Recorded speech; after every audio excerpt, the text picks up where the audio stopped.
Hello and welcome to Zero Pucks Given, the UK Ice Hockey Podcast. We are in partnership with Blades Belong on Your Feet, the charity fighting knife crime with ice skating all across the UK. And we are in partnership with Hockey Art Co., the clothing company for you hockey fans.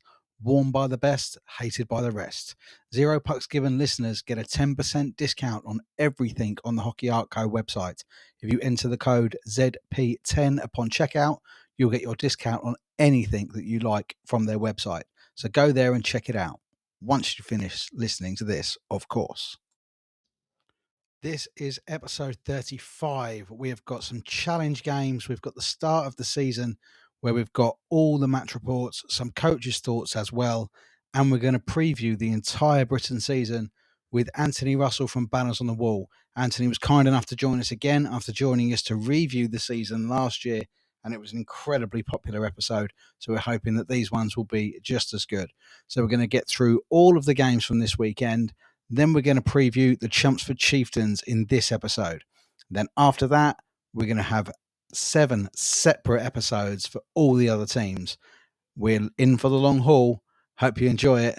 Let's get cracking.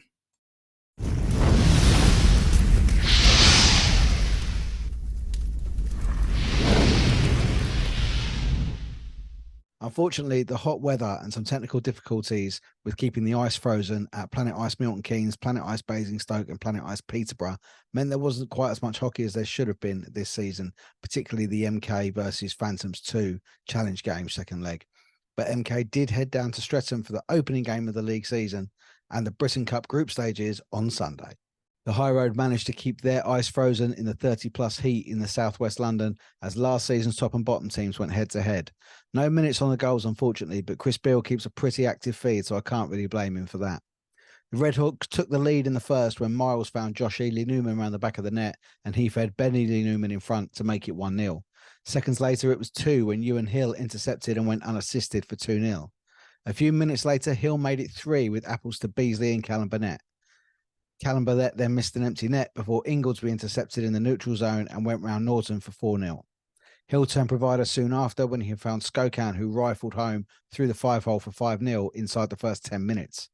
The first finished 5-0. Into the second, and Stretton put the pressure on early, but Norton holding stronger than he did in the first. MK had a chance to pull one back, but Hamill hit the iron. After that, Beasley will definitely be keeping the Doctor away with the second apple of the game. This time, Josh Ely-Newman goes low under Norton for 6-0.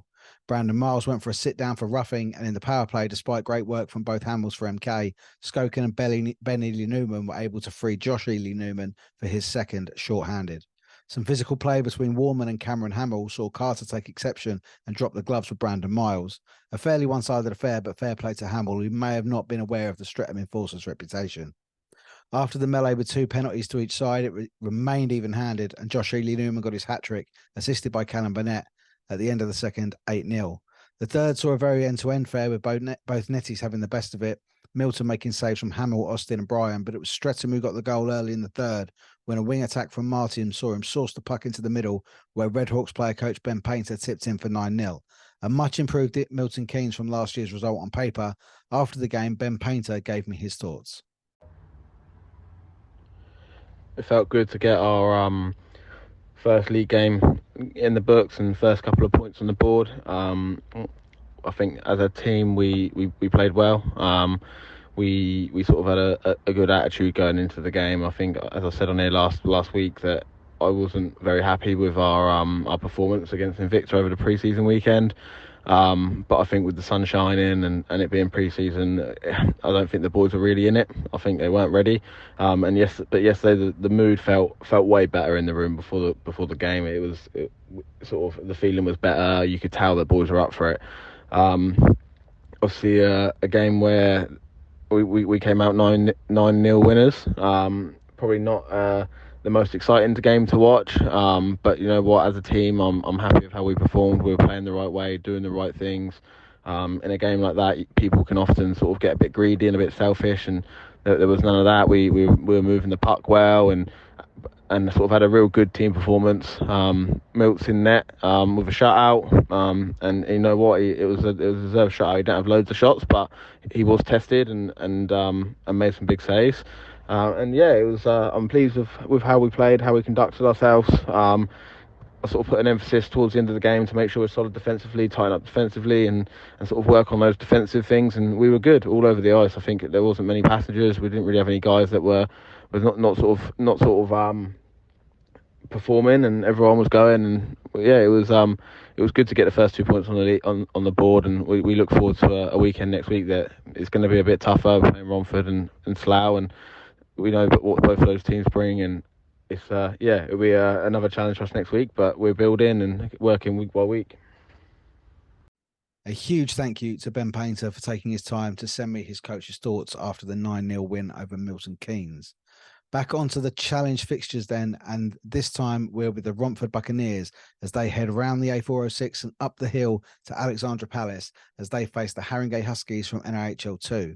Although we're led to believe this will be their last season at that level and will join the Britton Division next season. So it was South 2 versus South 1 in this 2-game series, and quite a fast first period at Ali Pali saw it stay goalless after 20 minutes. But into the second, the Buccaneers youngsters were showing their class as Joe Tamarlin put them ahead. Brinley Caps added a second before the 40-minute mark and got his second senior goal in the third to make it a resounding 3-0 for the Romford side up at the Palace. The Huskies will head to the Sapphire on Sunday with revenge in their sights. Sapphire Ice in Romford certainly got the better show from the two sides.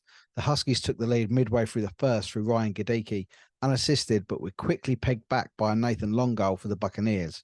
Into the second, and the Huskies retook the lead through Stuart Appleby, much to the delight of the travelling fans, and held that lead through the second. Into the third, and Romford turned up the pressure, first equalising through Kobe and then taking the lead through Donald Campbell. But Huskies pulled it back late and made it 3-3 when Joe Trial went unassisted late on. The game went into overtime. The Bucks took the game 4-3 with an overtime winner. Sorry, no scorer on that.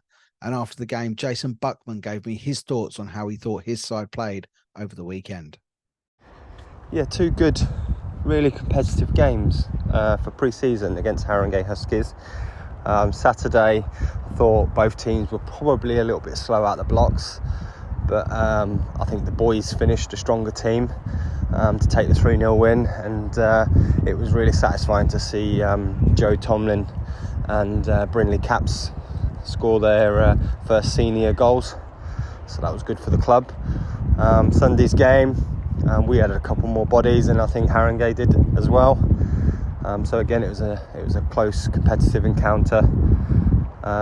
We finally came away with a win, 4-3 in OT. But yeah, lots of the guys logged valuable minutes under their belts for fitness, and tough week of training, and get ready for the weekend league fixtures. On to the final challenge game of pre-season then, as Slough Jets and Chelmsford Chieftains went head-to-head in a 2-game series starting Saturday night at Everyone Active in Slough. A slightly delayed start at the hangar due to some traffic issues on the M25. Welcome back to travelling for hockey. Chieftains found themselves shorter bench than their hosts, with the suspensions, injuries and holidays causing the shortness, but Lewis Clifford had all his new signings and imports available to him. First blood, however, was drawn by the hosts as Goodchild and Ross assisted Christian Moore for an even-handed goal on 4:28. A few minutes later, Grant Bartlett headed to the box for slashing on 8:17, but the Chieftains managed to kill the penalty. There was a double penalty a few minutes later when Alan Lack and Ty Cathcart went to the box for roughing on 12:57. The Chiefs had another power play opportunity shortly after that when Luke Dreelan went in for tripping on 15:32, but the Jets managed to kill that one off. As the first was drawing to a close, the blue touch paper was lit and old rivalries were rekindled when Ty Cathcart and Grant Bartlett clashed on 19:10, seeing the Chieftains number 9 get 5+ game and a game for misconduct. The first finished 1-0. Into the second, and the Chieftains struck early as Reid and Halden Barnes-Garner assisted the newest signing, Canadian Damon Porter, who opened his account for the Essex side on 2025. 3 more power play chances went begging for the Chieftains as the second finished 1-1. Into the third at the hangar, and the penalties continue to flow. Cathcart and Seb Moore for Jets, Dan Fay for Chiefs, all taking a seat through the period. As the game began to wind down, the home side nipped ahead when Jacob Minter and Soper assisted Lewis English to give the home side the lead on 53-28. Some late penalties saw King, Lack and Fay sit for the Chieftains, Dreeland and Cathcart for the Jets. And in a late power play, the Jets finished in style as Captain Redmond and Hemmings Mayer assisted Jack Goodchild to make it 3-1 on the night. And it's all back to the Riverside on Sunday. Chieftains shorter bench than their opponents again after losing Grant Bartlett, but welcoming back James Pentecost. They got the game underway and there was a slower start than usual. Perhaps the heat outside or last night's escapades had affected both teams. But when Redmond got 2 for hooking on 3:13, the Chieftains power play team put the pressure on quickly, penning the Jets into their defensive zone. And after Pentecost moved the puck behind the net to Maltsev, who found Alan Lack in front of goal, the new Chieftains captain smashed past Brett Massey on 4:35 for a power play goal. Seconds after the goal, both teams took penalties. Baldock for boarding for Chelmsford and Seb Moore for cross-checking for Slough. Left it even-handed and Slough attacked down the Chieftains' right with Lindgren feeding Goodchild, who slid the puck across the point where Christian Moore tapped in for 1-1 on 5:02. A bit of disruption 2 minutes later when Alan Lack and Ty Cathcart got 5 each for fighting. Fay and Erskine joined for 2 minutes for roughing. And when the officials eventually got the game restarted, there were 2 pucks on the ice, so it quickly stopped again. On 11:18, Lewis English took 2 for cross-checking, plus 2 for unsportsmanlike conduct, and the bench took 2 for unsportsmanlike conduct. So the Chieftains had a period of 5-on-3, worked the puck side to side of the offensive zone, eventually with Rayner and Pentecost assisting Sasha Maltsev, who smashed the puck inside Massey's near post for 2-1. A late tripping penalty for Ben Russell meant Chiefs would start the second on the penalty kill, but the first finished 2-1. The second period saw both teams work hard in their defensive zones, and new Chieftains Netty Jordan Lauday certainly endeared himself to the new fans with a series of outstanding saves. Neither side could add to the goals, so it went to the third, still 2-1. Chieftains took 3 penalties in the first 10 of the third. Some, I'm sure, were only seen by the stripes on the ice, but that's the way it goes sometimes.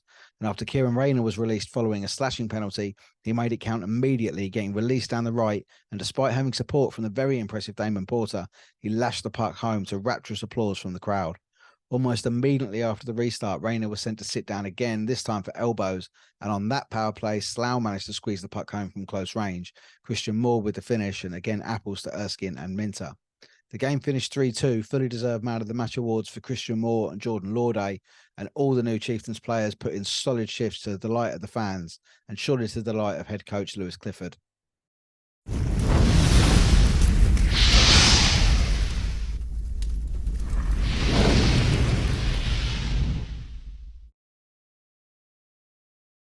Now we're done with the match reports. We are going to get on to our Britton Division preview with Anthony Russell from Banners on the Wall.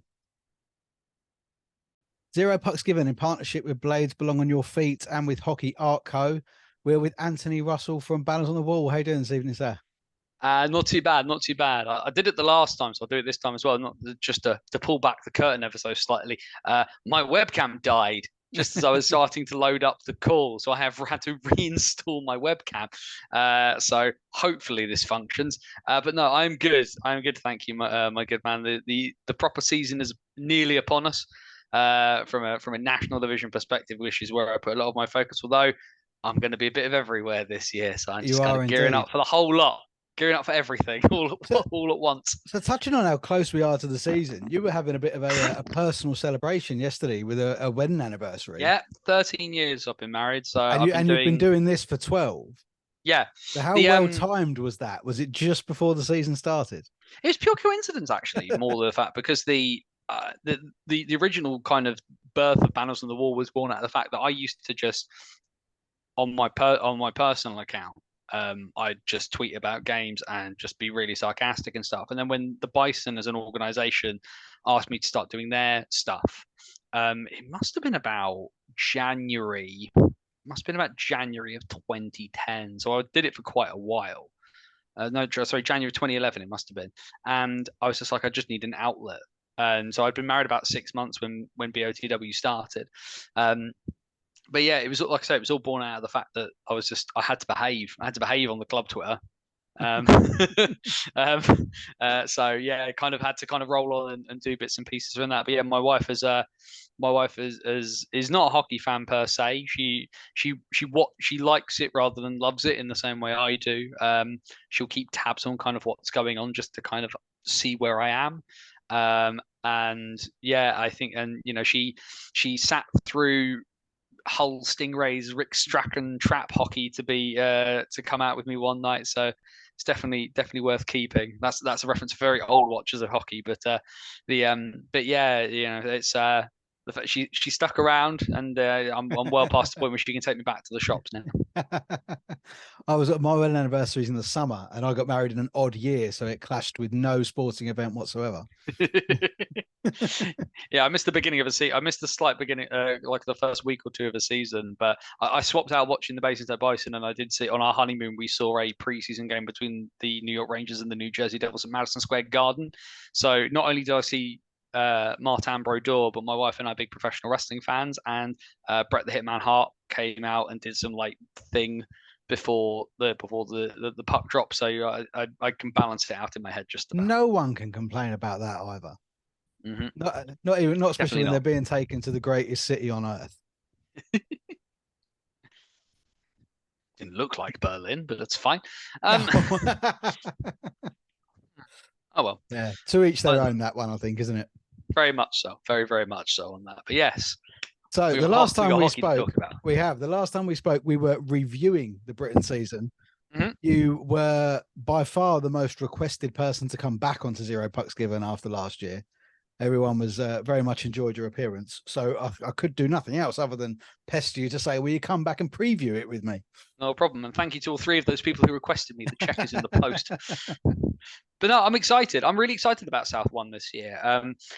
For people who are more South One focused, who aren't aware, from a Banners on the Wall perspective, I spent all this time focusing on the Basingstoke. So Bison are obviously not playing this year, so I'm kind of doing a bit of a tour of places that I normally didn't kind of get a chance to go to.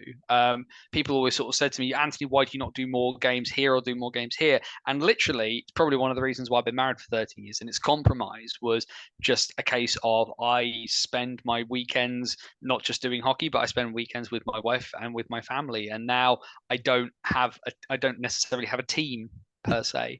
So it's now a case of I get to kind of go out and go and see more bits and pieces. I'm going to go to places that I just couldn't have the opportunity to go to because I didn't have the time or the resource. And also now where BOTW transitions now to becoming about all of the NIHL all of the time, it's going to be South One as a division is kind of moving into a space now where I think it's probably going to be one of if not the most competitive division this year. And I think it's just because the way some of these rosters are built, I think we're going to be in for an exciting year down south this year. This is going to be interesting. Yeah, I very much agree. And obviously I'm in a similar boat, having last year mainly been focused on the Chieftains, whereas this year I've kind of expanded to cover the entire league. Getting out to see as much hockey as you do is a physical impossibility for me, as understanding as my wife is. It's I'm very, very much geographically located in the east, so I'm pretty much stuck with what I've got out here. Yeah. But well, I'm right on the south coast. I'm in Southampton. I go any further south, I'm in the water. Yeah. Which makes my decision to drive all the way to Dumfries in November I feel a little bit silly. But that's going to be a lot of fun. But yeah, South One looks really cracking. I'm really excited to kind of see. There's been so much change even since April, where we kind of looked at the end of last year. This is going to be there's so much good stuff to kind of get our teeth into here. Yeah, and there seems to have been an awful lot of national players. Obviously, with the Bison not playing, there was that group of players were available to sort of be picked off by as many teams as possible.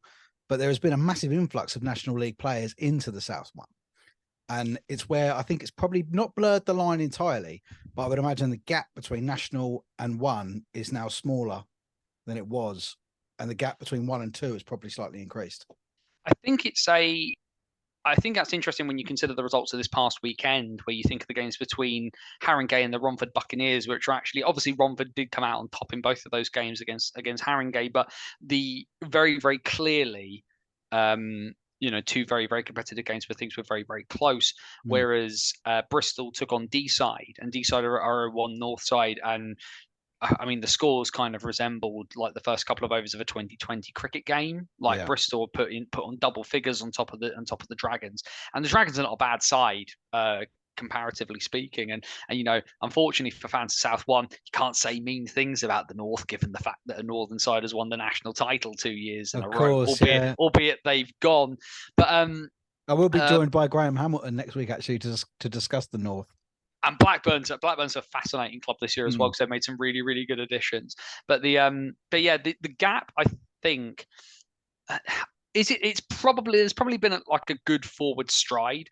I think a few of these guys dropping down, and a lot of this will be to do with the rules regarding players over the age of 25. Which in some way, which I was chatting to the chat from the Dragon's Den, which is a D-side focused kind of blog, and he was sort of saying, how have people kind of taken it? And I'm probably the wrong person to ask, because I look at this sort of thing of like, we're going to make sure that teams have to play younger players. Good. That's what we should be doing at the national division level. If we're wanting to pull through players to get towards a spot where the elite league is a possibility for them, they need really good ice time at a really, really good level. And I can, there's all those players that are sort of sitting in my head now who are like 18, 19, 20, 21. And yes, it has meant that some guys have dropped down into South One, but it's also making coaches take chances in both directions, both in terms of, sort of that veteran presence and those younger guys that they're kind of pulling in to pulling up to give chances to, because some guys don't want to play South One. Some guys don't want to. Some guys don't want the travel. Some guys will have jobs pulling them in different directions. Some guys will kind of take it as a sign that it's time to step away. And some guys just don't want to sit on a bus for 6 hours to the south of Scotland. Yeah, there's certainly a lot of commitment required across all levels, but in the National League, the travel is just unbelievable.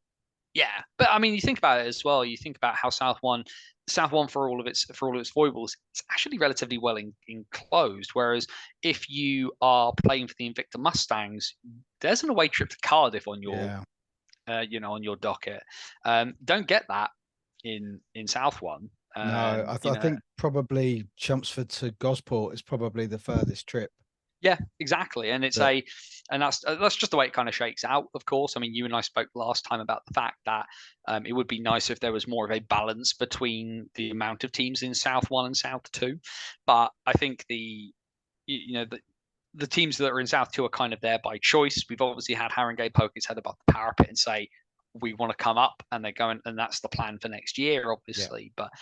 But having spoken to sort of my chats with Josh Sherrington from the Guildford Phoenix recently, having sort of written an article about him, like the guys in Guildford are the mission for those guys in Guildford is about playing for Guildford, because they don't get the opportunity to play for the Flames, but they get to represent the town and the junior system and the things that they grew up with. And and the Mustangs, it's a different kettle of fish, because of the sort of circumstances around the guys there, and some of them are stepping up to the Dynamos. But it's South Two is a real catch, a real melting pot of guys doing things for different reasons. It's development, it's keeping your eye in, it's just playing for a bit of fun and a few beers on the bus with your mates kind of thing. Whereas South One has always had that much more like, this is a league thing, whereas South Two, because it's got so many teams in it, you get a real hodgepodge of kind of teams doing it and the methodologies of doing it as well. So and as long as those that want to play all get to play, then it's all good. Yes. So breaking down this this division, I put a vote out on my Instagram earlier this week and asked what everyone wanted from this. Yep. Do you want one massive, probably 2 hour long episode, or do you want 8 individual ones? Yep.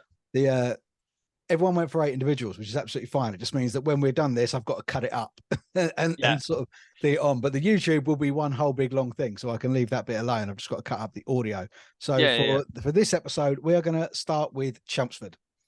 Obviously, they're the team that I follow. They're the team this podcast is mainly about, although it's obviously encompassing the league. But we're going to start with, obviously, Lewis Clifford has come in.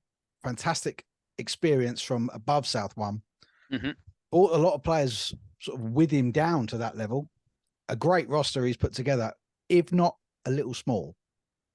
Yeah, light, I think, is probably the fact that, I mean, you're Yeah. listed as having, the Chieftains are listed as having 7D and 10 forwards. 10 forwards isn't enough, in my personal opinion. I think, and what I find interesting, of course, is that a club with a Division 2 side underneath it isn't pulling up a couple of those youngsters to be full two ways on the roster. And maybe that's just Cliff's, lack of time to be knowledgeable fully about what's there. But I'd imagine we may see that, because this weekend we did see Eden Rolfe and Matt Tilbrook did play up this weekend, and that's good to hear. Both did well. Yeah, that's really good to hear, and I think the interesting thing as well is that having a 10-man forward crew to kind of start the season, actually that's a shot across the bows of those youngsters in the Warriors and the under-18s of like, the space, next man up, who wants it? Who's going to come up? Who's going to come and who's going to be at training and really put in that effort and put in that shift and make themselves be in that position where they should be picked, right? And I think, but that's also very Cliff as well. He's always been very, very good about giving guys chances and making sure that you can have your chance, and if you do well, you get another one. If you do well, you'll get another one. So I'm interested to see what Chieftains fans make of his coaching style. Having seen it at Milton Keynes, I mean, it can work. I've obviously seen times where it has, and I've seen times where it's not. And I think the thing for Chelmsford though, that's a very big decor. And yes. the back end of Chelmsford, obviously, the return of the Bartletts is the thing that has very naturally gotten fans excited, but the back end here and being able to run a 6, probably a 7, kind of depending on what happens with Ollie Nags, is really, really good.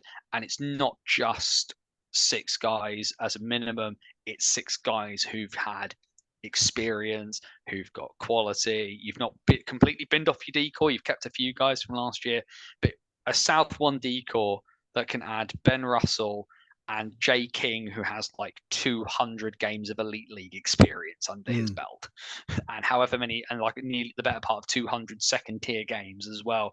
Like, there isn't a lot of forwards, but that D, that D, and Jordan Lawday at South 1. Yeah, and I tell you, he impressed this weekend. There was the crowd that were there Sunday night. It wasn't a massive crowd, but everyone that was there was mightily impressed with Jordan Lawday on Sunday.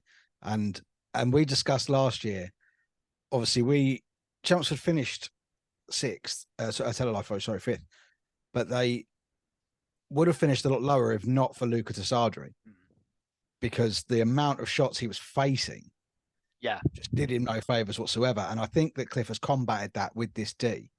And of all the Ds they've got in there, they could easily be line 1 and line 2. There's not many that you'd easily say don't make a line 1, line 2. And you think about those guys from the National Division that have stepped down, like Ben Russell can put a couple of points on the board. Jay doesn't. No. I love Jay King to death. Jay King is a people bemoan the lack of characters in British hockey, and I'm not sure why, because you've got people like Jay King still knocking around.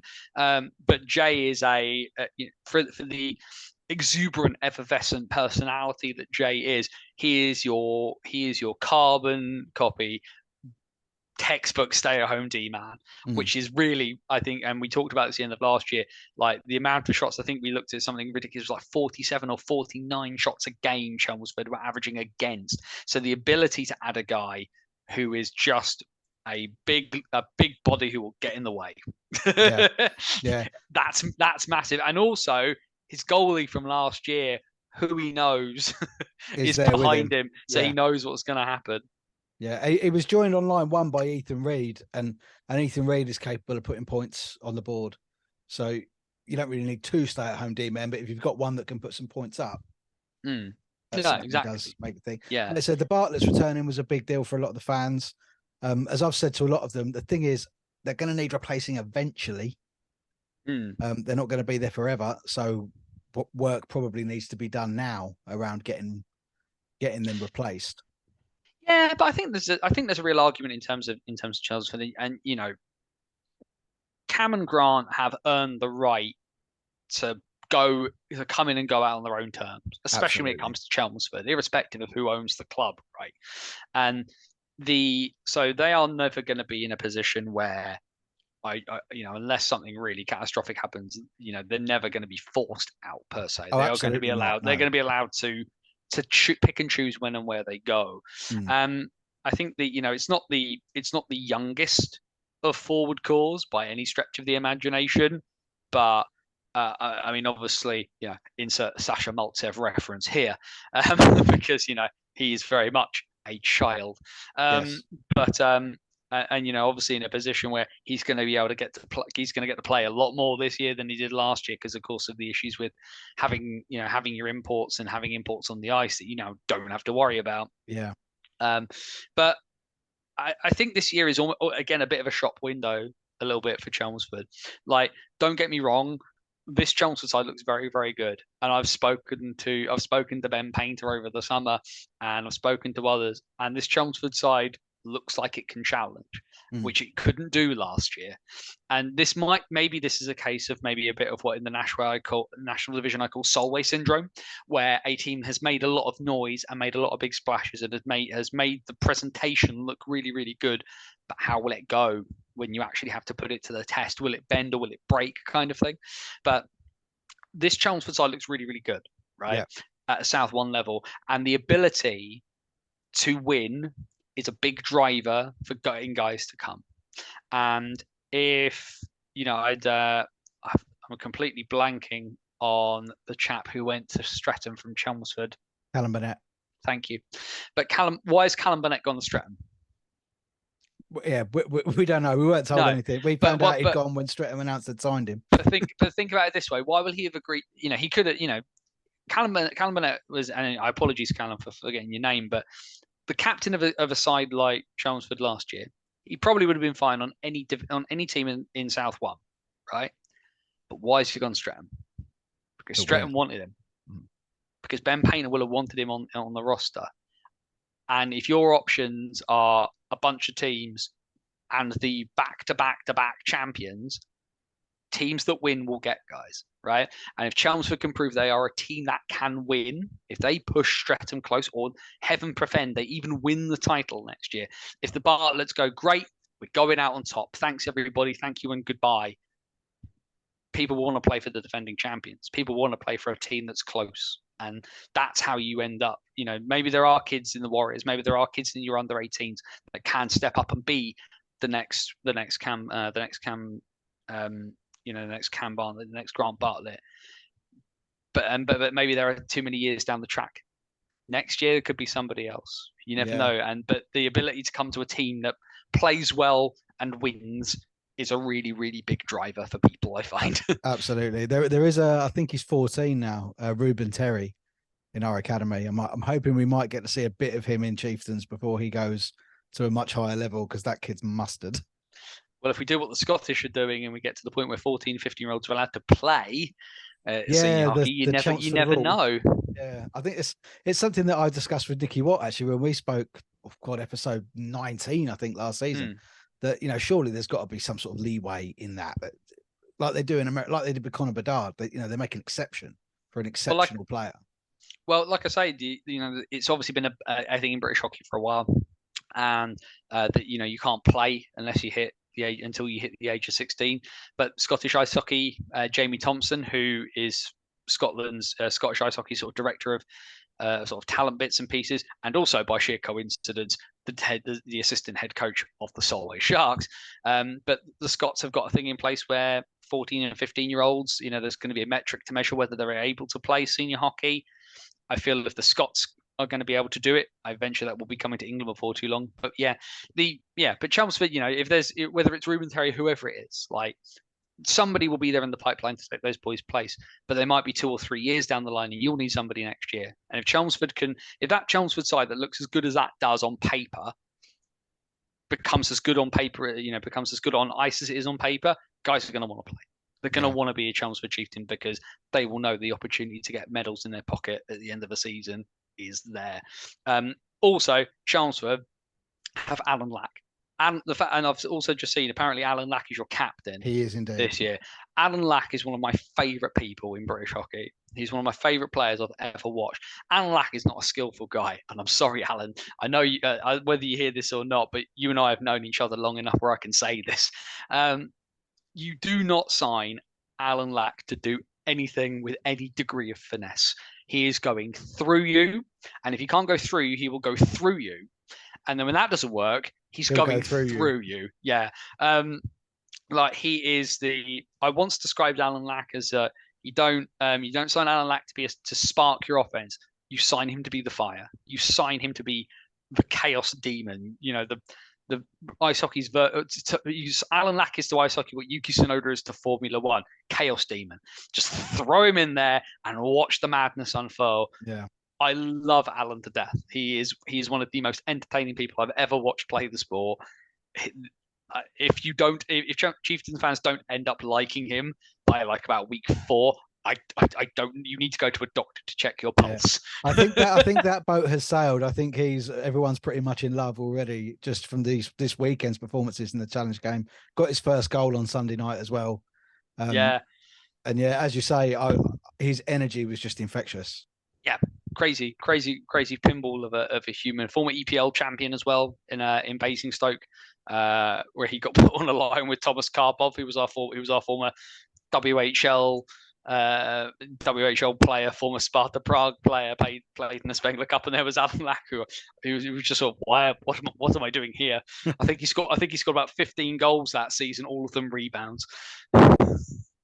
Yeah, and that's something actually that we discussed on the review last year that Chelmsford didn't really do. They didn't clean up in front of goal. But you've got guys like Halden Barnes Garner as well. Is great for grit as a gritty player. He has got absolutely no qualms about getting stuck in. I'm fascinated by Damon Porter as a signing, as we all are, because I think what's really interesting is that he's not signed from the NCAA roster or from Arizona State. He's signed from the ACHA, so effectively their second team, their club hockey side.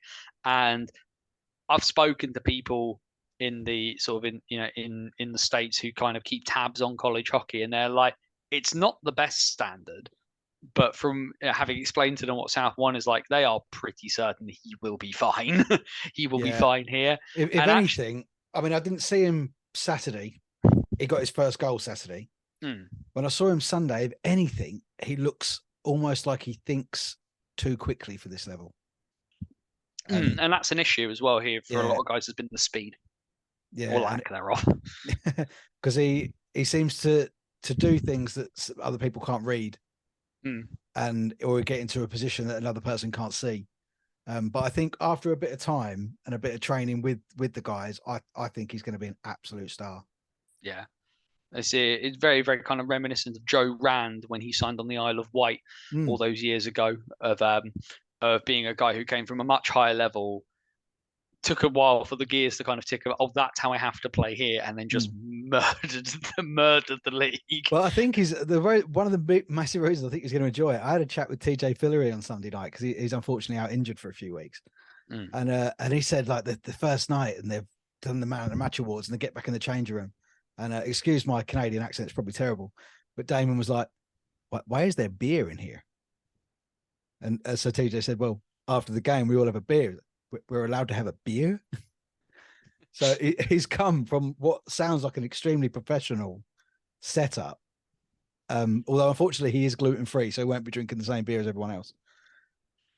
I mean, he's come from Arizona, of course, and the United States being a country that makes no sense, and having a drinking age of 21, where he's gone to Essex, where I won't make the jokes in present company, but people have probably had alcohol before the age of 21 in Chelmsford. Yeah, I would imagine if you turn their numbers around, you're probably somewhere right closer to the level. You can make that joke, not me.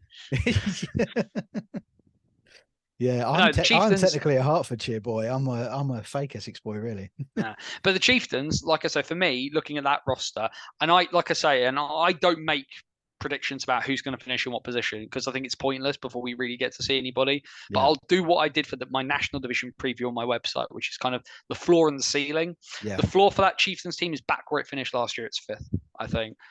This team does not look any worse than it did last year because it's significantly improved. its ceiling is the title.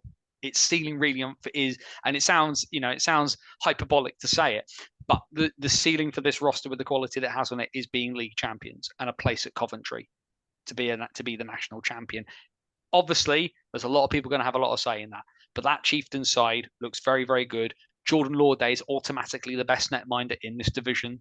There is no argument about that. I'm sorry what anybody else kind of thinks of that one, but Jordan's pedigree and talent are a level above what's already here. And yeah, I don't think I don't genuinely see a bottom half finish in Chelmsford's future unless something goes really awry. But yeah, somewhere in the top 5 for the Chieftains is where they'll end up. I have done some sort of throwaway sort of finishing points because I do finish sort of somewhere in the middle of where you said. I've tentatively put them down for 3rd. The only thing that worries me is the size of the roster and the potential for suspensions. A very physical side this year. So every team in the country was a physical side last weekend, apparently. Yeah, it was the heat got to everybody. Must have been the heat in the air. But yeah, I think with once Cameron returns from suspension and Grant is now suspended, so once he returns from suspension, plus the addition of Alan Lack, and we all know the sort of normal fire that's there, Kieran Rayner, Dan Fay, we do have massive potential for suspensions, and with a lighter roster, that's the only thing I can see really causing a problem. So I've had a little guess that the Chieftains might finish 3rd. That's fair enough. But right, we'll leave the Chieftains there. And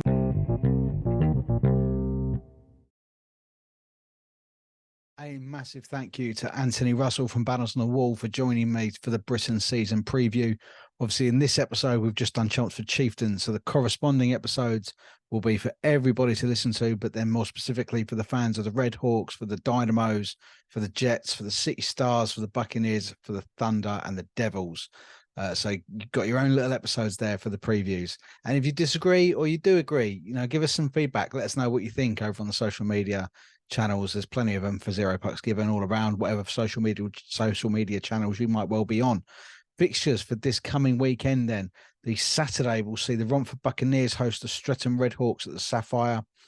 The Solent Devils will be hosting Invicta Dynamos. Anthony Russell will be down there for that one. Say hello if you see him. And there's another warm-up game for the Thunder. There's a storm going down in Milton Keynes as the Thunder face the Lightning. That should be an interesting game for them both. On to the Sunday then, Chelmsford Chieftains, they will host the Oxford City Stars at the Riverside. And the Invicta Dynamos will host the Romford Buccaneers.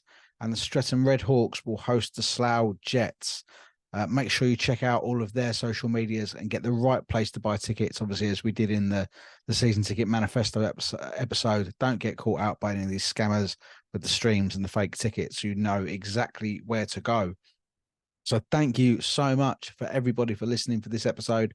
And if you go on to listen to the rest of the previews, I really, really do appreciate it. Thank you so much to all the coaches who sent their thoughts in after the games.